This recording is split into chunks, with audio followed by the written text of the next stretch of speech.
Hi, everyone. It's good to see you all. In case you don't know me, I'm Sarah. I run the MAID internship program at the AEF, which I will be telling you all about in this next session. So I'm really excited to share about the program, the application process, tips and tricks.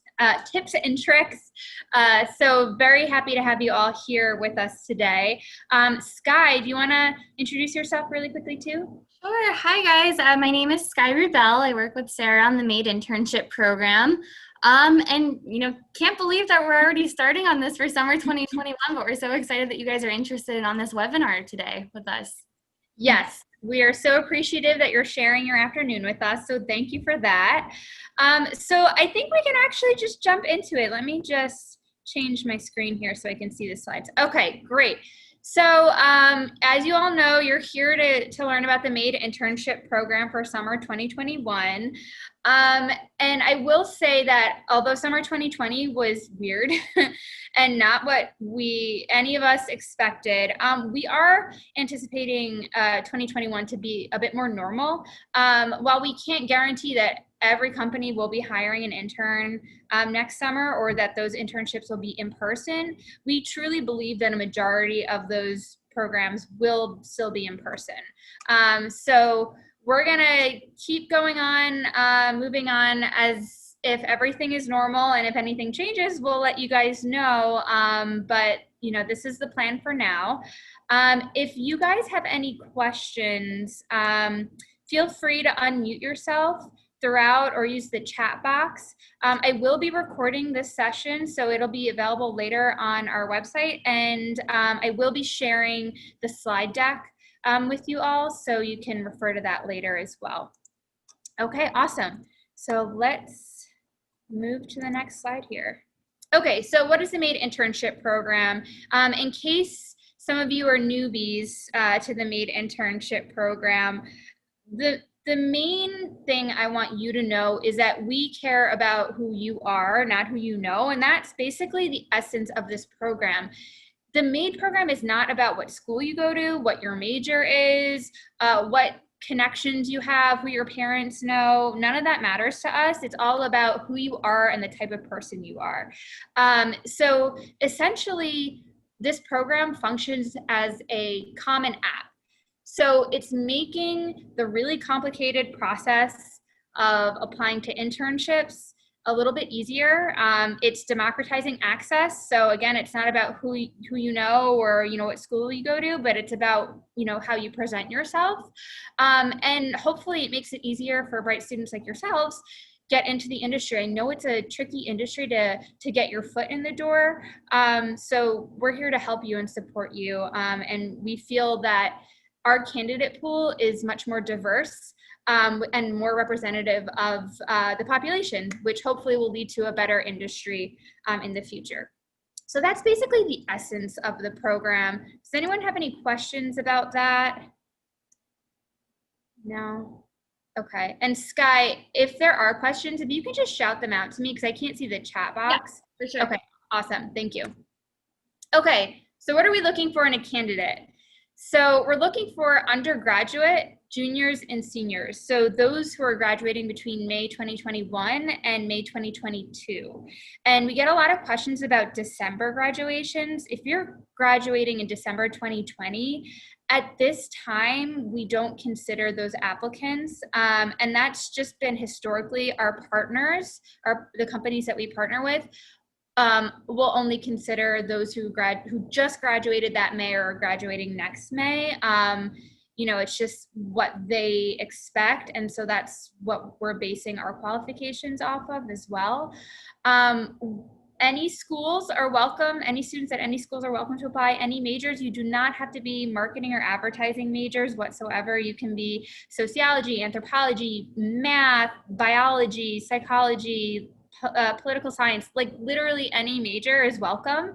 And international students are welcome to apply, but again, it's contingent on our partner companies. and many partner companies don't consider international students, unfortunately.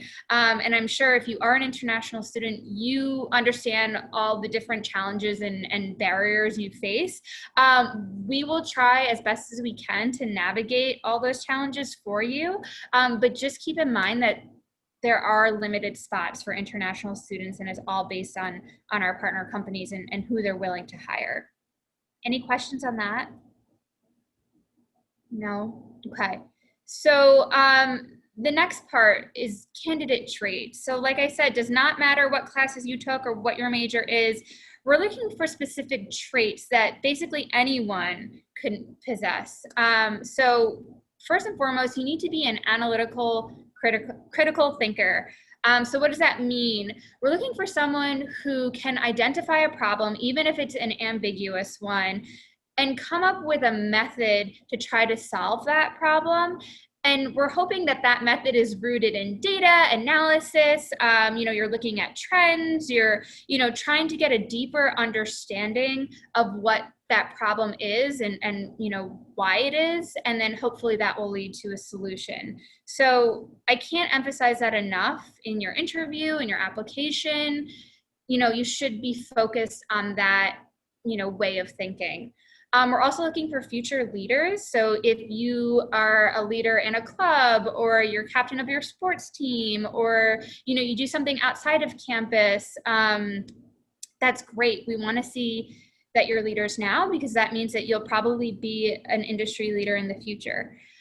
We're looking for diversity in thought or experiences. So we are not looking for a cookie cutter candidate. We're looking for someone who maybe started their own business, or volunteers at a nonprofit on the weekends, or, does something really different, travels a lot, or has like a really unique hobby. We welcome diversity of all types in this program. We're looking for clear communicators. So, if you have an idea, can you communicate that to us? And then passion. We're looking for people who are passionate not only about the industry, of course, you're interested in marketing and advertising as a career, but you're just a passionate person in general. You're curious, you want to learn more about things, you want to have a really deep knowledge of specific skills or hobbies or areas of interest. So we're looking for that passionate person as well. Okay, so any questions before I move on to the next slide? I went through that kind of fast. No, okay, good. Okay, so what companies do you partner with?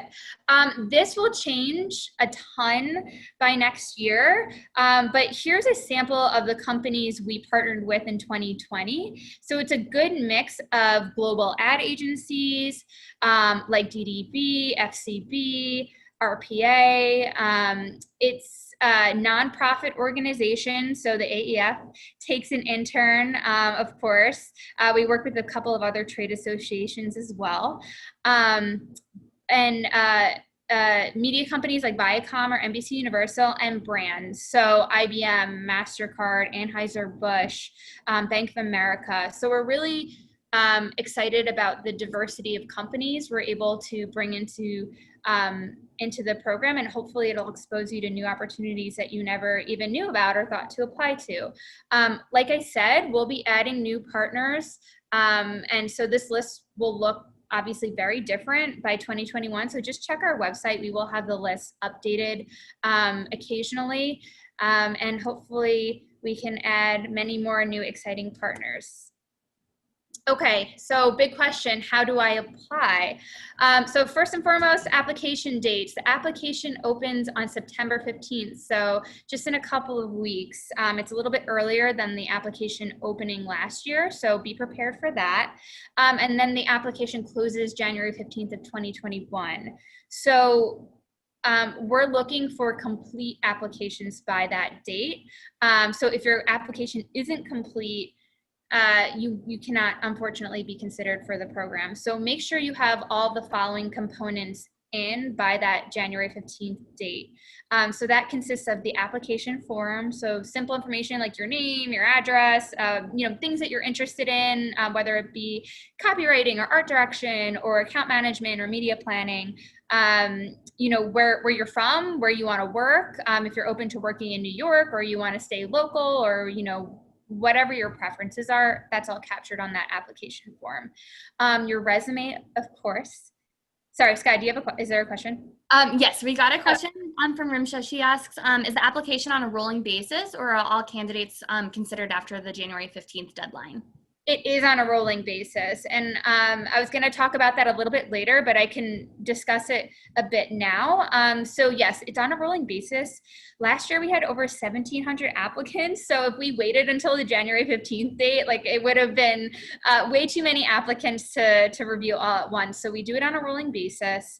So that means if you apply earlier, you'll get reviewed earlier, and then you can move through the process a bit earlier than some other candidates.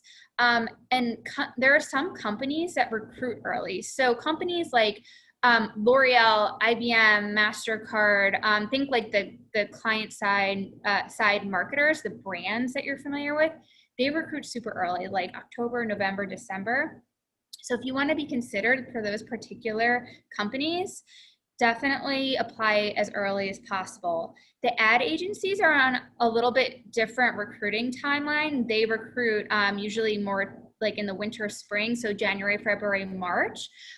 So if you only care about applying to ad agencies and working there, then maybe you have a little bit more time. But I still encourage everyone to apply as early as possible. It's just good practice. And then Charles has a question. He asks if you prefer a one-page resume or two, and would a cover letter help to stand out? So in all honesty, no, cover letter doesn't help stand out. I mean, it's fine. I've never really read a cover letter where I'm like, oh my God, this changes my whole point of view on this candidate, like they must be in the program. Usually cover letters are boilerplate language. So if you have something like really amazing you want to share, then yeah, I would attach the cover letter. But if you're just going to do like a copy paste, like don't worry about it. It's not going to make or break you. Resume, ideally one page. I think that's just like the industry standard. So you want to just be in line with what the industry expects. So one page would be ideal. Great. Elizabeth asks, are we able to fill out the application now and turn it in on the 15th? No, so it opens on the 15th. So that's when you have access to it. And then you covered this a little bit. Will asked, does the cover letter have to be customized to this program or a specific company that I'm interested in?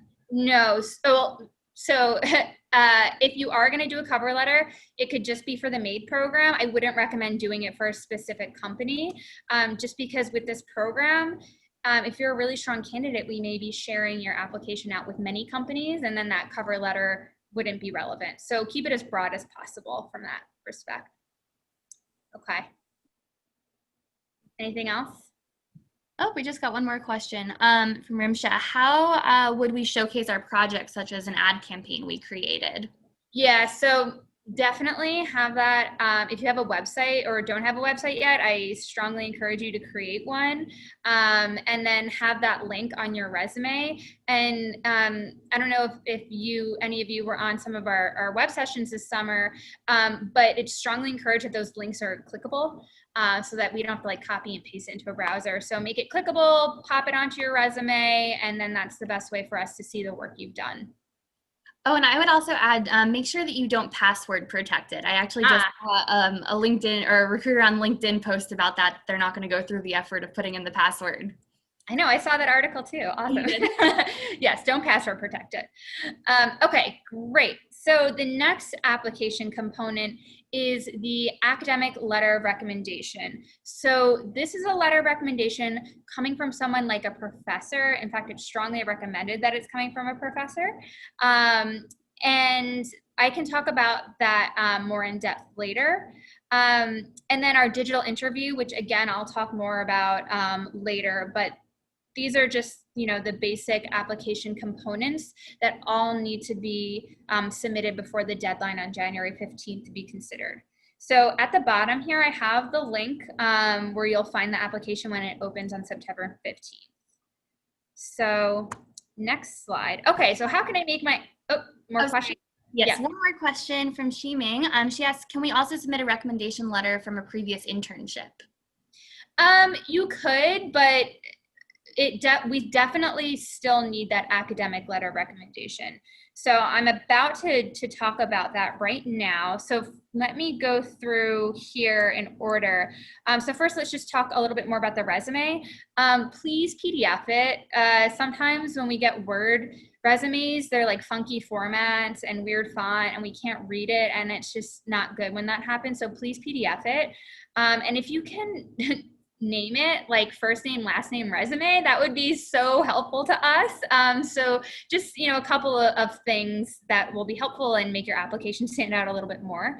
I've seen a couple of resumes where they're not in chronological order. So please put them in chronological order with most recent experience at the top.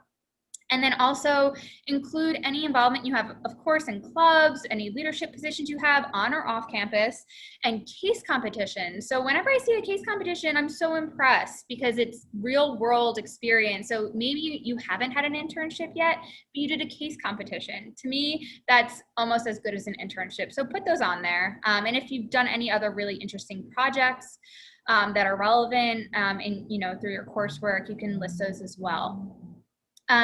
Okay, so academic letter of recommendation. Like I said before, it's typically written by a professor, although it could technically be like an academic advisor or someone else, that maybe like a professor who you TA'd for, but maybe not necessarily took that class. That's okay.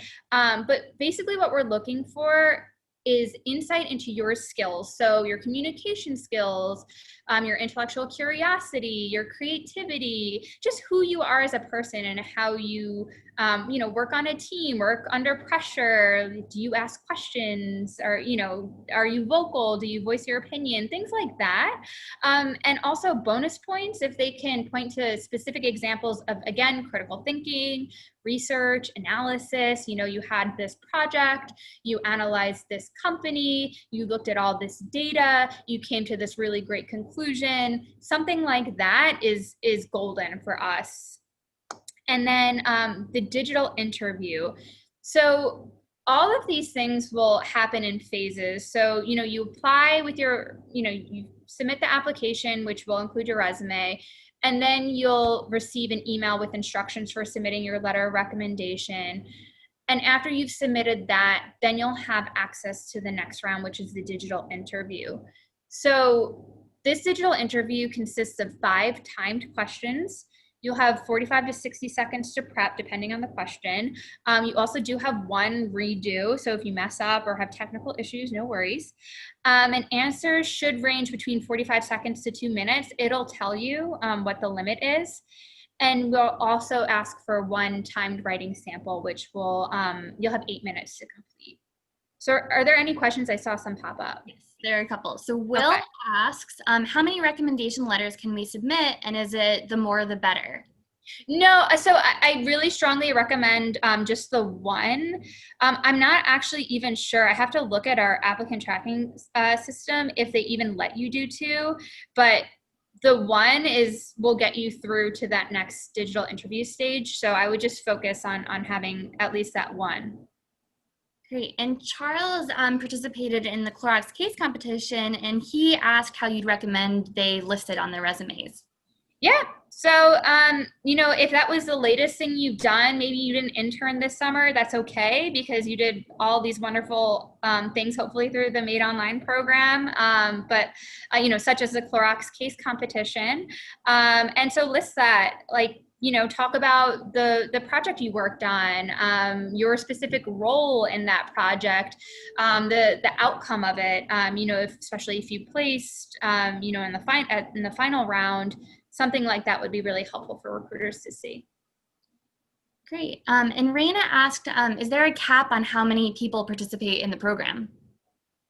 Yeah. So that's really just dictated by our partners. So I work as hard as I possibly can to bring on new partners throughout the year. So some partners, DDB, for instance, they are hoping to hire at least 8 interns from us between their San Francisco and New York office. that's not guaranteed. If, you know, there aren't 8 candidates that they love, then they won't hire 8 candidates through us, but that's their hope. There are some companies that only will hire 1 through us, maybe 2. It's really dependent on the companies. So yeah, it's fluid right now. I don't have an exact number. And that's it for now. Okay, great. So a couple other points on the digital interview. Please be as natural as possible.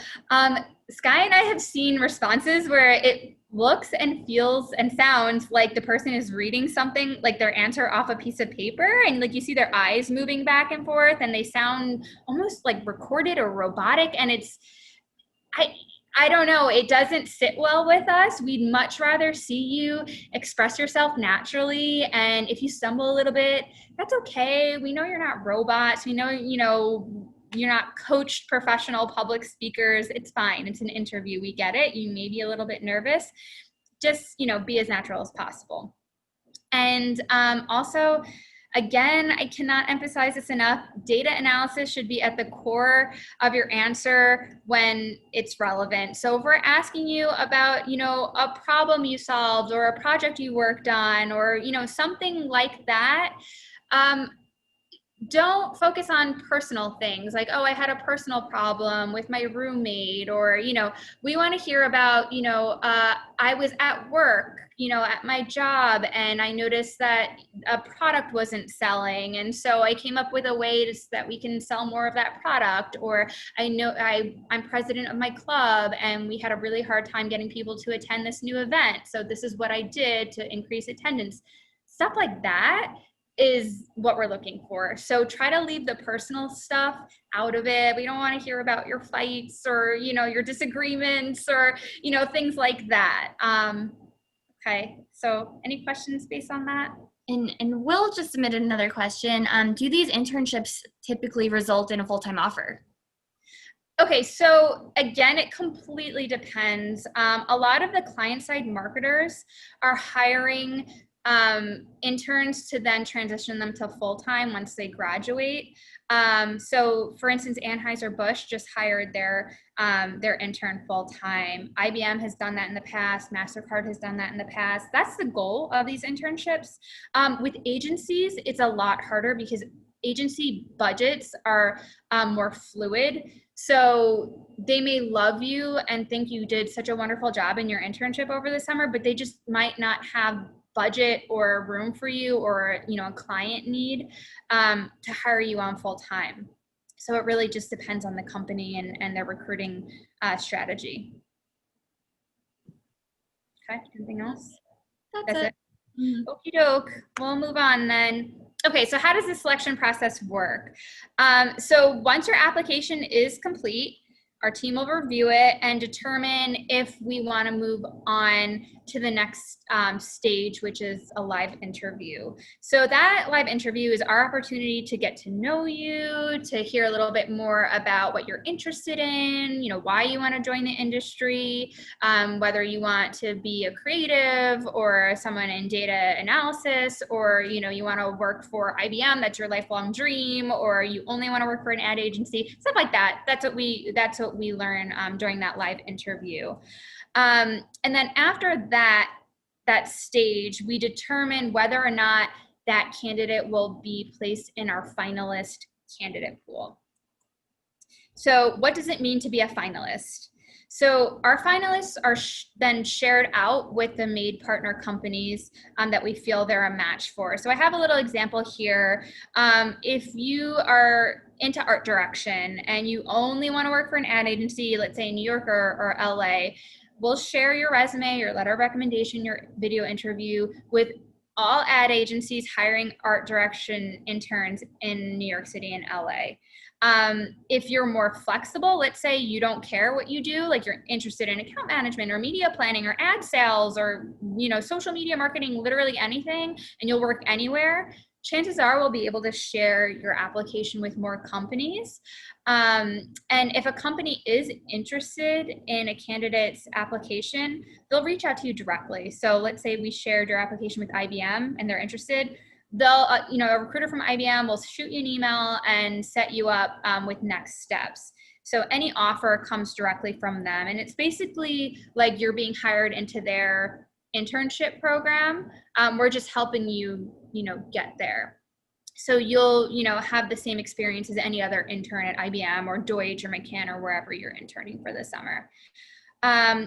So a note here that not every finalist is guaranteed an offer. So we may love you and think you're wonderful, but you just may not be a fit for any of our current partner companies, or you may be really specific or narrowly focused. I've had some candidates where like, I literally only want to do, strategy at one company, and it's like, if you're not going to be flexible, then we can't really share you with as many different companies, and that'll decrease your chances of getting an offer. Okay, is there any questions on that? Yes, so Rimsha asks, if you don't make it as a finalist now, can we apply again? Oh, absolutely, yeah. So as long as you meet our qualifications that you're a junior or senior next year, then you're absolutely welcome to apply again if you didn't make it this time. Okay, I think that's it here. I feel like there was something else I wanted to say. Oh, and also, yes, there is something else I wanted to say. I've had a lot of people say, like last year we had L'Oreal join us as a partner, and so many people wanted to work for L'Oreal. Who wouldn't, right? And so L'Oreal, they recruit really, really early. So I had people that I was talking to in February, March, and it was just too late. They had already finished their recruiting. So keep that in mind. And also L'Oreal was looking more for juniors, junior candidates instead of seniors. So again, we would love to share your resume, your application with your dream company, but it might not always be possible for us because they may have already finished recruiting, or they're looking for a very specific type of candidate. So just keep that in mind. Okay, so what are the benefits of being a MAID intern? So first, of course, you get paid by the company. We do not allow unpaid internships, so rest assured you will be compensated fairly for your time. You'll be joining you'll be joining the MAID network, which consists of other future industry leaders. So it's a really great way to meet new people who could potentially help you out down the road. The name of the game here is meeting as many people as possible, because you never know who will help you in the future or who you can help in the future.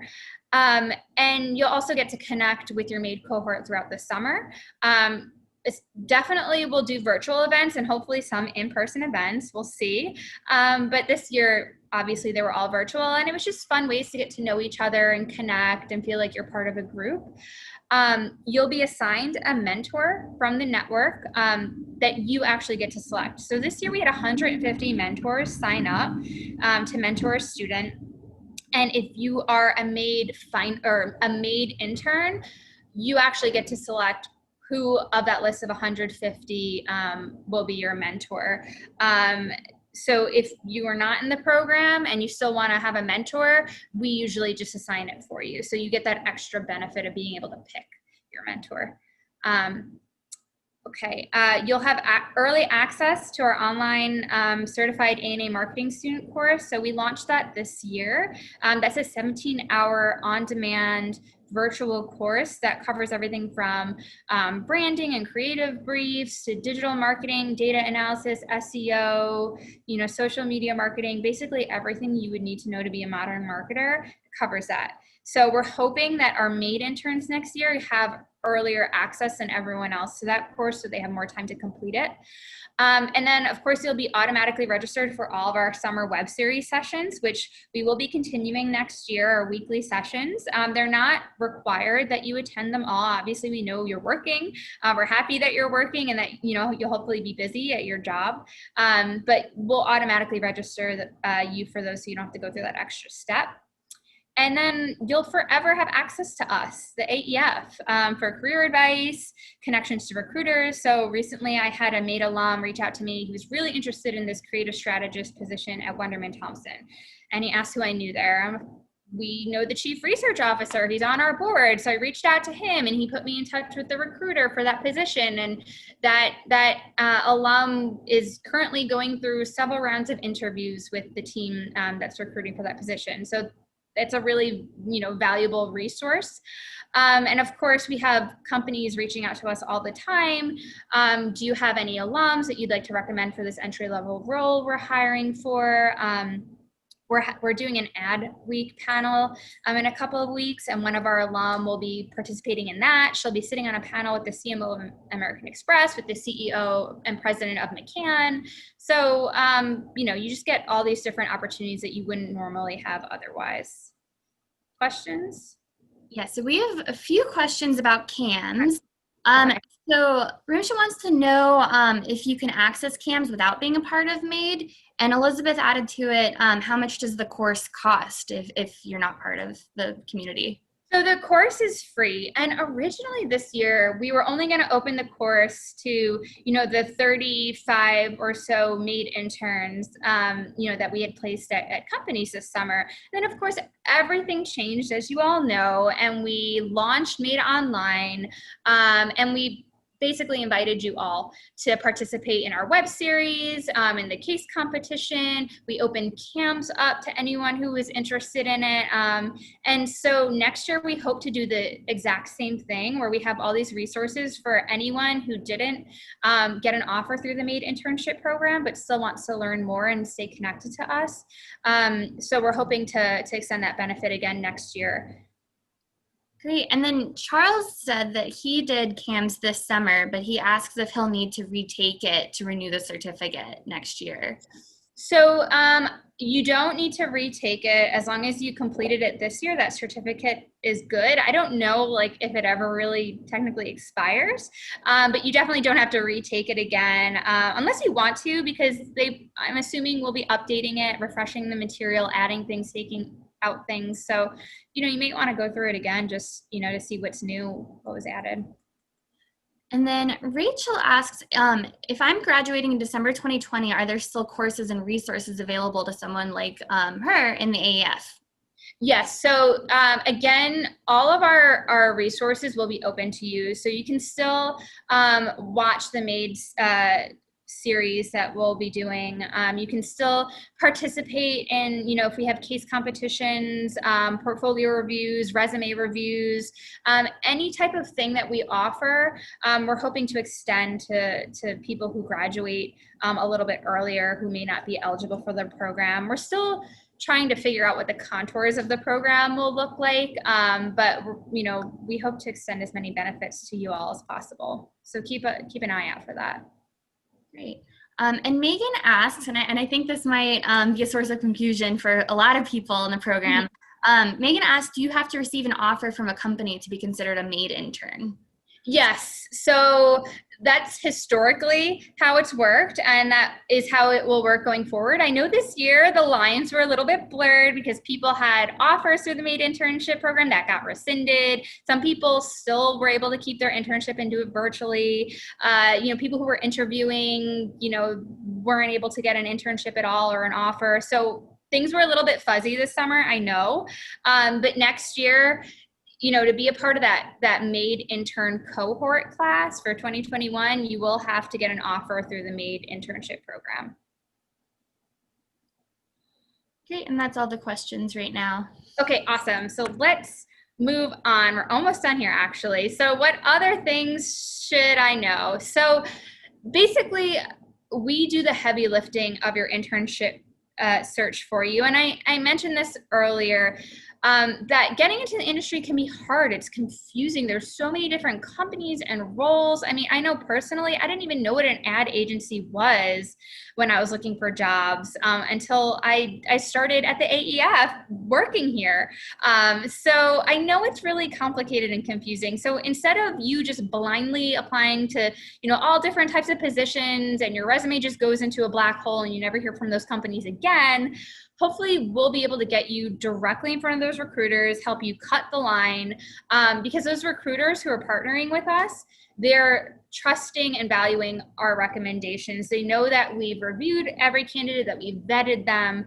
And so basically, if you're a recommended candidate from the MAID program, you'll be at the top of their list.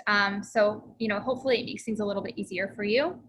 And also, you'll be exposed to new opportunities. So I've had a couple of candidates who were like, I would have never known about this company. I would have never thought to apply to this company had you not recommended me for this internship. So, you know, and it happened to be a really good fit. Same thing on the company side, you know, oh, I would have never thought to recruit at this school or look at this type of candidate or, you know, this major or background. So it's exposing everyone to new opportunities, which is a good thing.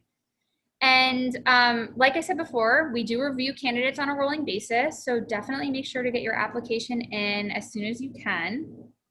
And last but not least, we do maintain a wait list.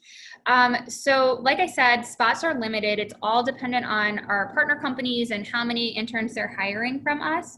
You know, and there's a capacity there. It's a finite, you know, number of slots. So we do have a wait list just in case, you know, there's so many candidates that we love that we want to move forward, but maybe we just don't have something for them. Maybe they're really specific and based, you know, in a different city than we have an opportunity for, or they're really narrowly focused. You'll be on our wait list. This year we were able to pull people off the wait list, which was great. I can't guarantee it, but it's there. It's an option. So I just wanted to make sure you all know about that. Okay, any questions? Ron has a question. He asked if the issue with international students, if the issue with international students is the sponsorship, does OPT make the difference to be considered as the rest of candidates? So it doesn't. So basically, companies, especially like brands, like I mentioned before, like IBM, MasterCard, L'Oreal, Sephora, Visa, they're using this, their internship program as a pipeline to full-time talent. So basically what they're hoping for is that this intern will transition into a full-time employee. And if you are not legally able to work in the country after, you know, you're done with your education here, and they would need to then go through the whole process of, you know, sponsorship and visas and all that, some companies just don't do it as a policy because it's complicated, it's expensive in some cases, and so they just don't do it as a policy. But rest assured, companies do still hire interns. More of the ad agencies will still hire international students as interns because for them, it's not necessarily like you're going to transition to full-time after the internship is over. So all of that is kind of irrelevant. So they're still willing to hire an international student. But then again, just, you know, keep in mind things change, like politically things are changing, policies change. So who knows what the future will hold for international students and, you know, visas and that whole process. So just, you know, be flexible with that. Great. So a couple questions about the waitlist, Sarah. So Okay. MJ asked if you could, how the waitlist works exactly, and if it's only for summer internships. Mm-hmm. And Shiming added that if you were on the waitlist this summer, should you reapply for MAID for next summer? Yeah, so everyone who applied last year must apply again, whether you were on the wait list or not, or a finalist or whatever your situation was, apply again. And so the wait list is kind of, I don't want to say ambiguous, but I can't like give an exact like time frame for like when we'll pull people off a wait list. We try to maintain the wait list as late as we can because there are companies who will come to us in like March or April, sometimes even May, like, oh, we're looking for a candidate. Do you have anyone? And then we're able to dip back into that wait list. So my recommendation for people on the wait list is to keep applying to other positions. That's my recommendation for any candidate. We do not want you to put all your eggs in the MAID basket. You know, we want you to succeed. We want you to be employed this summer. So apply to MAID, apply, you know, to other places, keep an open mind because it may not work out.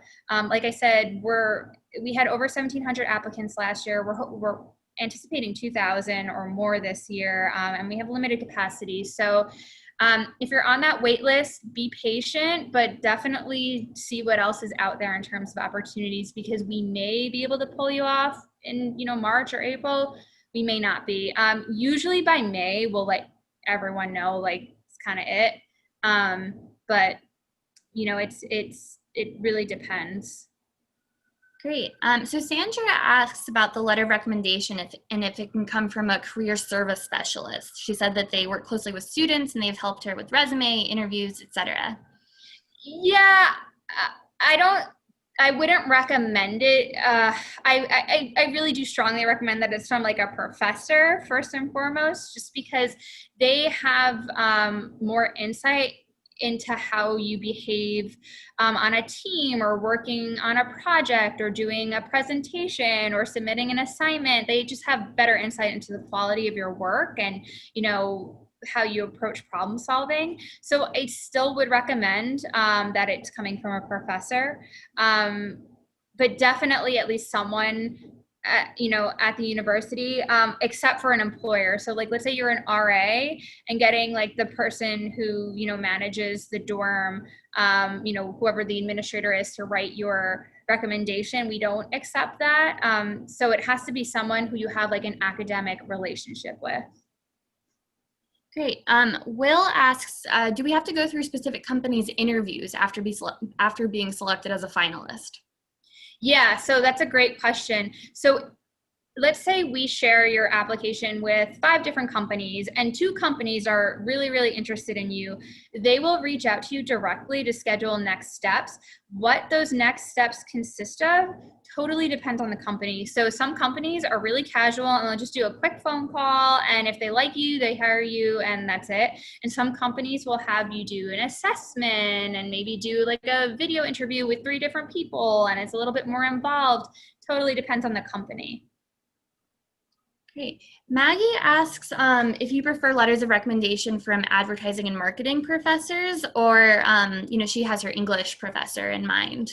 Great question. I highly recommend that you ask whichever professor you have the best relationship with and has the best insight into how you work. Does not at all have to be a marketing or advertising professor. If your art, you know, professor or your English professor or your history professor, whoever it is, has a really good relationship with you and can attest to who you are as a person, have them write the recommendation as opposed to someone who you're not really familiar with as much, but they're, you know, maybe they teach a marketing class on campus. Okay, Will asks, does the recommendation have to be crafted to this program, or would a general recommendation work? So it doesn't necessarily need to be crafted to this program. I know you guys are applying to many different places and you're going to be reusing this recommendation, and that's okay. As long as it just shines a light on the type of person you are and how you work, you know, the quality of your work, then it's fine.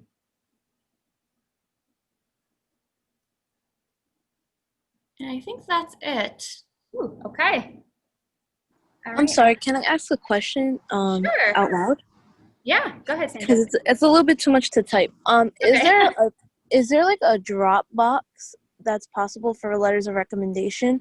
Because what I found, like, from asking professors, even though like we know each other on a personal level, they don't necessarily want me reading the recommendation, as they're like more free to write it. And I Yeah. found that they have like they don't want to necessarily give it to me directly, so they want me to upload it or send it to, or not, they want to upload it themselves or have them like, or have an email to send Yep. it to. Is that possible? Yeah, great question. I'm so glad you brought it up. So yes, you will be receiving an email that will contain a link unique to you and your application.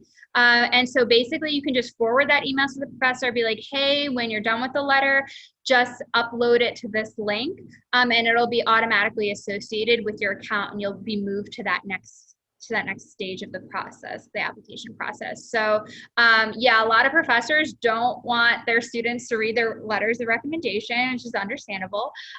So we offer that secure way for them to upload it directly without, you know, you seeing it. Thank you. No problem. Okay. Any other questions? So that's basically it.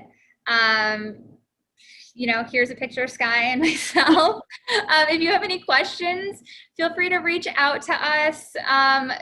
again, keep in mind, we're going to be flooded with candidates over the next couple of months. So if you do have a specific question, we'll try our best to respond, but please be patient with us because, you know, chances are we're going to be up to our eyeballs in applications. So, you know, just be aware of that. But if you do have a question, feel free to reach out. Okay. And we do have an FAQ page on our website. So if you do have a question, just check that out first. Maybe it's answered already on there and can save us some time. Thank you.